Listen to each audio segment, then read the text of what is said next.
Hello, నేను CS రావు.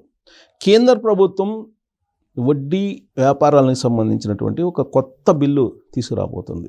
దాంట్లో వడ్డీ తీసుకున్నటువంటి వాళ్ళకన్నా కూడా ఇచ్చినటువంటి వాడిని నేరస్తునిగా పరిగణించబోతున్నారు అనేది ఒక చర్చ జరుగుతుంది. అసలు ఆ బిల్లులో ఏముంది, అది చట్ట రూపంలోకి వస్తే ఏమవుతుంది అనే దాని మీద మనం వివరణ తీసుకునేటువంటి ప్రయత్నం చేద్దాం. ప్రస్తుతం మన దగ్గర అడ్వకేట్ హైకోర్టు బాలా గారు ఉన్నారు, ఇంటరాక్టివ్లో. హలో బాలా. నమస్తే. నమస్తే, ఎలా ఉన్నారు? Yeah good. సో ఒక కొత్త యాక్ట్ ఏదో వస్తుందని చెప్పేసి ఆర్థిక మంత్రి నిర్మలా సీతారామన్ గారు ఆ మధ్యకాలంలో మాట్లాడారు. ఈ వడ్డీ వ్యాపారం ఇచ్చిన వాళ్ళకే అది డ్రాఫ్ట్ కూడా ఆల్రెడీ రెడీ చేసి ఇప్పుడు పబ్లిక్ ఒపీనియన్స్ గురించి పెట్టున్నారు. యాక్చువల్గా ఎందుకు యాక్ట్ వచ్చిందంటే మనం రీసెంట్గా కొన్ని చూసాం. అంటే చాలా మంది మీరు అన్నట్టు దీంట్లో భయపడేది ఏంటంటే కామన్ మ్యాన్ కు ఇండివిజువల్ గా ఇచ్చే వడ్డీ వాళ్ళకు పరిస్థితులు భయమేమో అని అనుకుంటున్నారు చాలా వరకు. సపోజ్ ఇప్పుడు మీరున్నారు, మీ ఫ్రెండ్కి ఎవరో మీరు అప్పించుంటారు, అది నా పరిస్థితి ఏంటి. సో ఆ భయం ఎక్కువగా వచ్చేసింది ఇది పబ్లిక్ లో మీడియాలోకి వెళ్ళిపోయిన తర్వాత. వాస్తవంగా ఇది ఎందుకు తీసుకురావాల్సిన పరిస్థితి వచ్చిందంటే చాలా వరకు 21 యాక్ట్స్ అని ఉంటాయి. ఇందులోనే ఈ యాక్ట్ లోనే 21 యాక్ట్లు అనేది ఉన్నాయి. ఏ యాక్ట్ లో రెగ్యులేషన్స్ చేస్తాయి ఏంటంటే అంటే నాట్ సెక్షన్స్, 21 చట్టాలు ఉన్నాయి. ఈ చట్టాల ప్రకారము ఈ లెండింగ్ కంపెనీస్ అన్ని ఫాలో అవ్వాలి. ఇది కాకుండా ఎవరైనా ఒకవేళ ఇల్లీగల్గా చేస్తే వాళ్ళని బ్యాన్ చేయడం కోసం, పనిష్ చేయడం కోసము, వాళ్ళకు రెగ్యులేషన్స్ ఉండడం కోసమే ఈ యాక్ట్ అనేది తీసుకురావడం జరిగింది. ఈ యాక్ట్ పేరు ఏంటి అంటే banning of unregulated lending activities. అంటే రెగ్యులేట్ చేసే యాక్టివిటీస్ వేరు, అన్రెగ్యులేటెడ్ వేరు. సపోజ్ మీరు ఒక ఇన్సూరెన్స్ తీసుకున్నారనుకోండి, దానికి IRD అనేది ఉంటుంది, దట్స్ అ రెగ్యులేటర్ బాడీ. ఒక ఇన్సూరెన్స్ కంపెనీ మీకు మోసం చేసిందంటే మీరు రెగ్యులేటర్ దగ్గరికి వెళ్తారు, కంప్లైంట్. ఇప్పుడు రెగ్యులేట్ లేని దగ్గర వాడు మీకు సపోజ్ జరిగింది అన్యాయం, ఎక్కడికి వెళ్తారు?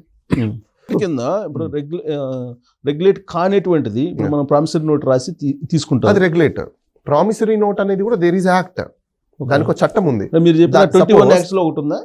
సపోజ్ ఇప్పుడు మీకు ఒక ప్రామిసరీ నోట్ రాశారనుకోండి, రాసినప్పుడు వాడు డబ్బులు ఇవ్వకపోతే ఎక్కడికి వెళ్తారు? వెళ్ళడానికి దానికి ఒక రెగ్యులేషన్ కూడా ఉంది. ఏంటి?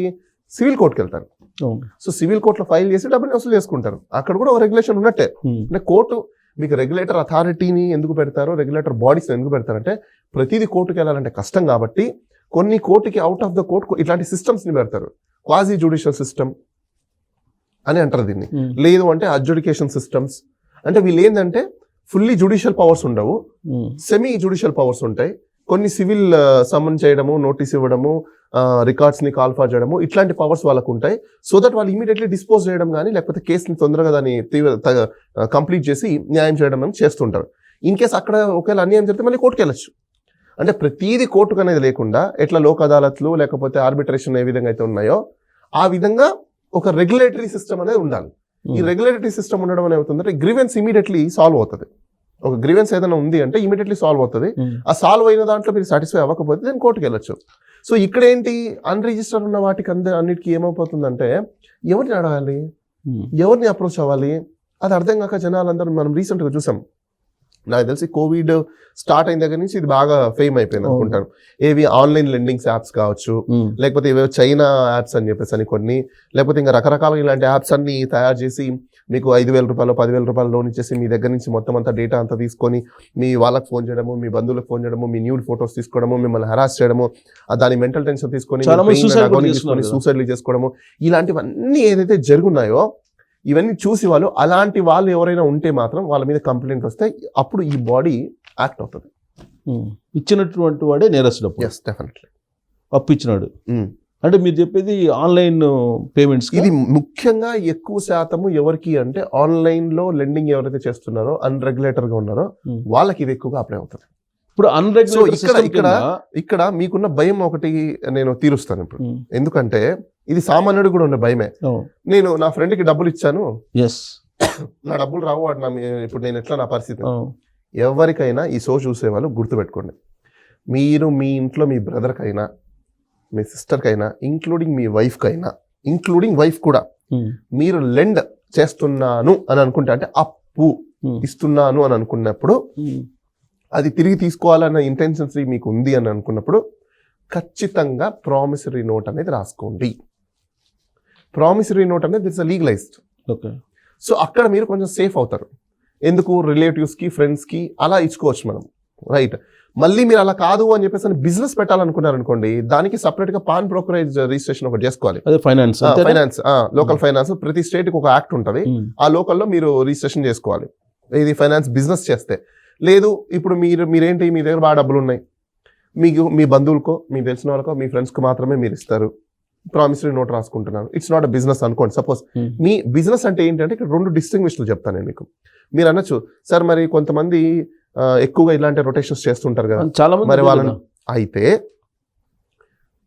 వాళ్ళకి ఇది కాకుండా అంటే ఫైనాన్సింగ్ కాకుండా వేరే బిజినెస్ ఉంటే ఇది ప్రైమరీ కాదు. సపోజ్ ఇదే ప్రైమరీ అనుకోండి, ఖచ్చితంగా వాళ్ళు రిజిస్ట్రేషన్ చేసుకోవాలి.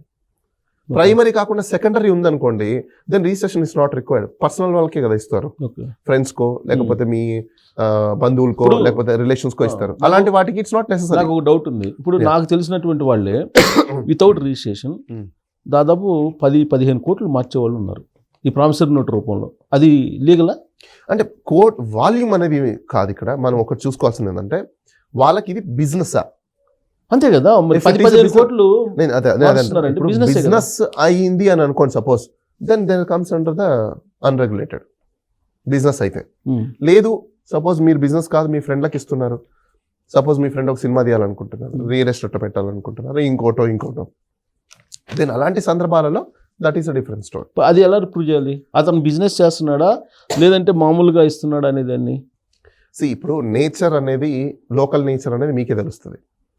లోకల్ నేచర్ తెలిసి ఉన్నప్పుడు ఖచ్చితంగా మీరు అన్రెగ్యులేటెడ్ కిందికి వచ్చినప్పుడు మీరు కన్సర్న్ కాంపిటెంట్ అథారిటీకి పోలీస్ స్టేషన్లో కావచ్చు లేకపోతే దానికి సంబంధించిన ఇప్పుడు ఈ యాక్ట్ వచ్చింది అనుకోండి, ఈ యాక్ట్ కాంపిటెంట్ అథారిటీని డిఫైన్ చేస్తుంది. State government, central government. Central government అయితే సిబిఐకి అప్పచెప్తుంది, స్టేట్ గవర్నమెంట్ అయితే మాక్సిమం సిఐడి వాళ్ళకి అప్పచెప్పే అవకాశాలు అయితే ఎక్కువ ఉంటాయి. సో వాళ్ళకి మీరు కంప్లైంట్ చేసుకోవచ్చు. అంటే అప్పిచ్చినోడి మీద కంప్లైంట్ చేసుకోవచ్చు అంతే కదా. ఇక్కడ దేనికోసం చేస్తున్నారు అనేది ఇంపార్టెంట్. అదే దేని ఇప్పుడు వాడు అన్రెగ్యులేటెడ్ గా చేస్తున్నాడు అంటే ఆ విషయంలో చేయొచ్చు. అయితే మీరు డబ్బులు తీసుకోకుండా ఉండాలి ఫస్ట్. డబ్బులు తీసుకొని మీరు చేస్తున్నారంటే మీ ఇంటెన్షన్ రాంగ్ అవుతుంది. అప్పుడు అక్కడ అట్ట కాదు కదా. ఇప్పుడు అతను 15-20 కోట్లు మారుస్తున్నారు, ఓకే, అదంతా అన్అఫిషియల్ గా అన్రెగ్యులేటెడ్, అతనికి రిజిస్టర్ లేదు, డబ్బులు నాకు ఇచ్చాడు. ఇప్పుడు నేను అతను ఇంత డబ్బులు మారుస్తున్నాడు అని చెప్పి తెలుస్తుంది, అప్పుడు నేను అతని మీద కంప్లైంట్ చేయొచ్చు? ఒకటి నేను అదే అంటున్నా, ఇక్కడ కంప్లైంట్ చేయడం విషయం వేరు, మీరు డబ్బులు తీసుకొని మాలిఫైడ్ ఇంటెన్షన్ గా చీట్ చేయడం వేరు. రెండు ఉన్నాయి ఇక్కడ. మీరు అతను తప్పు చేస్తున్నాడు అని చెప్పేసి కంప్లైంట్ చేయొచ్చు, కానీ మీరు అతనికి మీకు అతని మీద మీరు ఎప్పుడు కంప్లైంట్ చేయగలుగుతారంటే అన్రెగ్యులేటెడ్ గా మీకు లెండింగ్ తీసుకుంటున్నప్పుడు మీ బాధ్యత కూడా ఉంటుంది ఇక్కడ. మీరు రెగ్యులేటర్ ఉన్న దగ్గర తీసుకుంటున్నారా, అన్రెగ్యులేటర్ దగ్గర తీసుకుంటున్నారా, తీసుకున్న తర్వాత అతను మిమ్మల్ని ఏమైనా హెరాస్ చేశాడా? ఇక్కడ మెయిన్ ఇక్కడ ఇంపార్టెన్స్ ఎందుకు ఈ లా తీసుకురావడానికి వాళ్ళు ఎందుకు అనుకుంటున్నారంటే, మనం రీసెంట్ గా చూసాం హెరాస్మెంట్, మెంటల్ హెరాస్మెంట్, ఫోన్ చేసి బూతులు మాట్లాడడం, ఫోన్ చేసి ఎలా పడితే అలా ట్రీట్ చేయడం, ఇంటి దగ్గరకు వచ్చేసి మిస్బిహేవ్ చేయడం, డోర్లను కొట్టేసి మీ ఇంట్లో కూడా వచ్చేసి కూర్చొని ఇస్తే కానీ మేము కదలమని చెప్పడము, ఇలా అంటే చిన్నపిల్లలు ఉన్నప్పుడు కూడా వాళ్ళు ఎలా పడితే అలా ట్రీట్ చేయడము. దానివల్ల మీకున్న రెప్యుటేషను, మీకున్న సోషల్ సొసైటీలో ఒక స్టేటస్, లేకపోతే మీరు మెంటల్ పెయిన్, అగోని, డ్రామా ఇవంతా వస్తుంది. కాబట్టి దీనికి ఒక రెగ్యులరైజ్ చేయాలని చెప్పేసి ఈ యాక్ట్ అనేది తీసుకురావడం. అది చేస్తే క్రిమినల్ కేసు పెట్టచ్చు. సో అదే అంటున్నా నేను. అప్పుడు వీళ్ళకు అలా కానీ ఒకవేళ చేశారనుకోండి, అన్రెగ్యులేటెడ్ గా ఎవరైనా ఒకవేళ చేస్తే వాళ్ళకి 2 నుంచి 7 సంవత్సరాలు జైలు శిక్ష పడుతుంది. 7 years, 2 లక్షల నుంచి 1 crore వరకు ఫైన్ పడుతుంది. రిపీటెడ్ గా చేశాడు అనుకోండి, సేమ్ అట్లాంటిది ఆల్రెడీ ఒకసారి జరిగింది అనుకోండి, 10 lakhs నుంచి 50 crores వరకు ఫైన్ పడుతుంది. Punishment same 10 years. 10 years jail. Yes. అది ఏంటి అన్రెగ్యులేటెడ్ అయితే. ఇప్పుడు అన్రెగ్యులేటెడా రెగ్యులేటెడా అనేది తీసుకునేటప్పుడు ఉండదు, ఇచ్చేటప్పుడు తీసుకునేవాడికి చాలా ఫ్రెండ్లీ వాతావరణం. ఒకటి ఇక్కడ 2 విషయాలు ఉన్నాయి.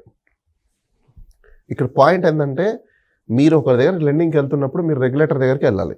అన్రెగ్యులేటర్ దగ్గరికి మీరు వెళ్ళి చేస్తున్నారు అన్నప్పుడు కూడా డెఫినెట్ గా మీరు అప్పుడు లెండింగ్ తీసుకోకూడదు. లెండింగ్ తీసుకోకుండా పోయి కంప్లైంట్ చేయాలి. లెండింగ్ తీసుకొని మీరు కంప్లైంట్ చేస్తున్నారు అని అంటే మీ మాలిఫైడ్ ఇంటెన్షన్ ఉంటుంది, వాడు కూడా మీ మీద కంప్లైంట్ పెట్టే అవకాశాలు ఉంటాయి. ఆఫ్ కోర్స్ పెడతారు, బట్ అల్టిమేట్ గా అతని డబ్బులు ఇతనైతే ఖచ్చితంగా చేయాల్సిందే. ఇప్పుడు క్రిమినల్ కేసు పెడతారు కదా, కేసు వేరు డబ్బులు వేరు. ఆఫ్ కోర్స్ ఇష్యూ అయినా మీరు సపోజ్ ఇప్పుడు మీరు డబ్బులు రిటర్న్ చేయాలి, లైబిలిటీ ఆల్వేస్. ఓకే, లైబిలిటీని ఎప్పుడు మీరు ఎస్కేప్ అవ్వలేరు. మీకు ఇలా ఎందుకు తీసుకొస్తున్నారు అంటే ప్రొటెక్షన్ కోసం మాత్రమే. ఎవరికి? ఎవరైతే హెరాస్మెంట్ కి గురవుతున్నారో, డబ్బులు తీసుకున్నోడికి అదే నా డబ్బులు ప్రొటెక్షన్ కాదు కదా. బారోవర్ ఎవరైతే ఉన్నారో బారోవర్ కి ప్రొటెక్షన్ ఎందుకు, mental harassment, pain, mental agony, social status ఇవన్నీ చూసుకొని వాళ్ళకు ఒక ప్రొటెక్షన్ గురించి. అదే నేను చెప్పేది, డబ్బులు తీసుకున్నాడు ప్రొటెక్షన్ ఇస్తున్నాడు, ఇచ్చినోడికి ప్రొటెక్షన్ లేదు చట్టంలో, అంతేనా? ఇచ్చినోడికి ప్రొటెక్షన్ అంటే నువ్వు లీగల్ గా ఇస్తున్నావా ఇల్లీగల్ గా ఇస్తున్నావా క్వశ్చన్. ఇప్పుడు అంతా బిజినెస్ ఇప్పుడు ఏం జరుగుతుంది, ఆల్మోస్ట్ అన్రెగ్యులేటెడ్ అంటే ఇల్లీగల్ గా అంటే అన్అఫిషియల్ గా జరుగుతుంది చాలా వరకు. ఇప్పుడు మనం విలేజ్ లో తీసుకుంటే ఒక రైతు దగ్గర పోయి బ్యాంకులో పోతే అంత ఈజీగా అయితే ఇవ్వరు కదా. ఎవరో అక్కడ డబ్బు ఉన్న వాళ్ళ దగ్గర తీసుకుంటే ఇమీడియట్ గా ఇచ్చేస్తాడు, మరి అది ఇర్రెగ్యులేటరీ గా ఇచ్చినట్టేగా. అక్కడ ఇంకోటి మనం చూసుకోవాలి, ఇప్పుడు ఎటువంటి ప్రామిసరీ నోట్ కానీ లేకపోతే ఎటువంటి లెండింగ్ కి సంబంధించిన లా ప్రకారంగా అగ్రిమెంట్స్ కానీ ఇవేమీ లేకుండా చేస్తే అది అన్రెగ్యులేటెడ్. ఇప్పుడు రెగ్యులేటరీ అన్రెగ్యులేటెడ్ ఇచ్చాడు అతను అంటే అతను అయితే రిటర్న్ చేసి ఉండాలిగా. రిటర్న్ చేయకుండా అతను ఈ డబ్బులు ఇస్తే అతను నేరస్తుడేగా. ఇన్కమ్ ట్యాక్స్ ప్రకారం వాళ్ళు ఖచ్చితంగా మరి అదే చెప్పండి.